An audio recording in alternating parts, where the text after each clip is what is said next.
This is my new bike for Trans Madeira 2023.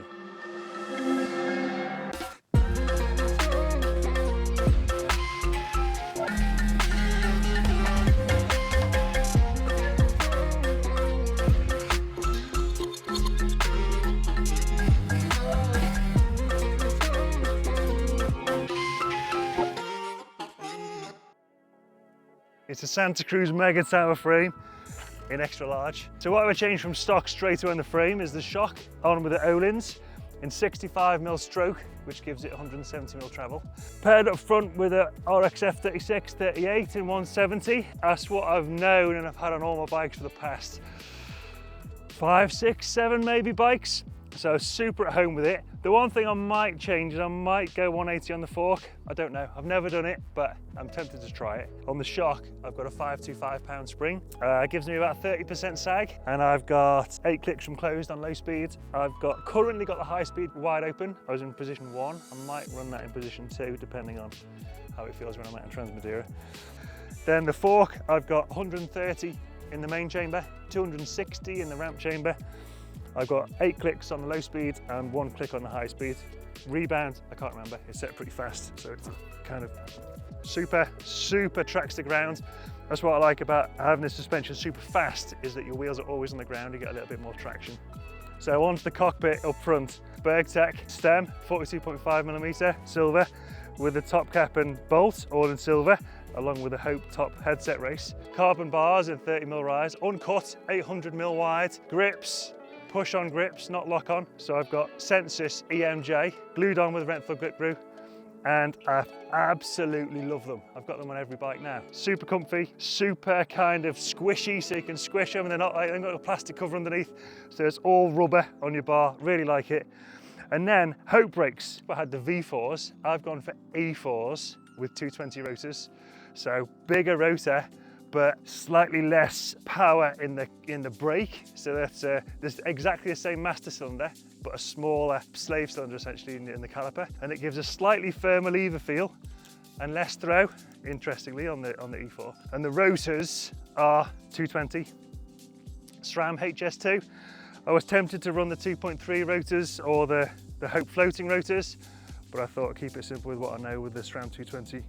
So from the cockpit to where I'm sat, look at this space age saddle. This is the Specialized Power Pro Mirror saddle. It's like 3D printed, so it's all kind of this honeycomb structure. Standard 1-up post, 210mm drop.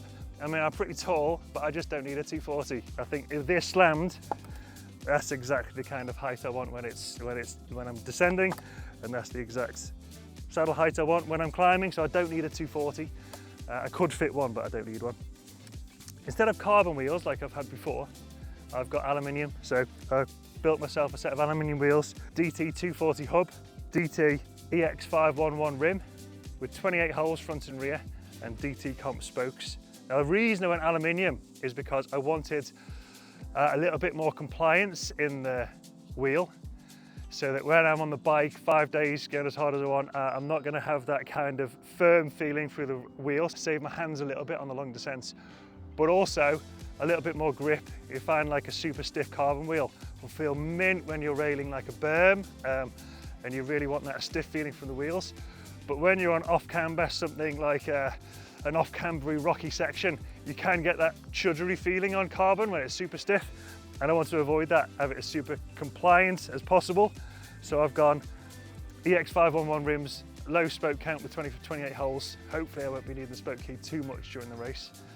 And then I've got a cush core front and rear as well, with downhill casing. So I've got probably the most compliant wheels I could probably get, basically. Cush core XC in the front, so super lightweight, kind of saving the rim more than anything. Cush core Pro in the rear. And then on the tyres, I've gone with Specialized Cannibal. Absolutely love these tyres. They roll like a DHR and grip like an Essegai. It's probably the best way of describing it. And the benefit of having the same tyre front and rear is that when you wear the rear tyre out, you can put the front on the rear, put the same one back on the front, so you don't have to buy new tyres every time you wear a tyre out. Drivetrain wise, this is also new for me, is the SRAM AXS transmission. I'm sure you've seen it before, but I've been using it now for probably 6 weeks. I haven't bent it yet, I haven't broken it yet. And in fact, to be honest, the biggest plus point for me is that it shifts under load amazingly well. If you ever get a go, shift under power when you're pedaling as hard as you can. It's pretty incredible how it shifts. So the colour of this frame is the nickel. You might not recognise it because what I've actually done is I've covered up the orange logos with matte black decal, and then obviously I've gone with a Diabro in again matte black, and I've gone with the Victor Brusso. I don't know if I'm pronouncing that right, but that is the kit in matte black, and I absolutely love it. It gives this kind of almost stealthy but subtle and still loud graphic to the whole bike. I've changed the decal as well on the wheel. So I've got silver decals on the rim, silver decals on the hub, and it's kind of kept this black and silver and nickel colour all the way through.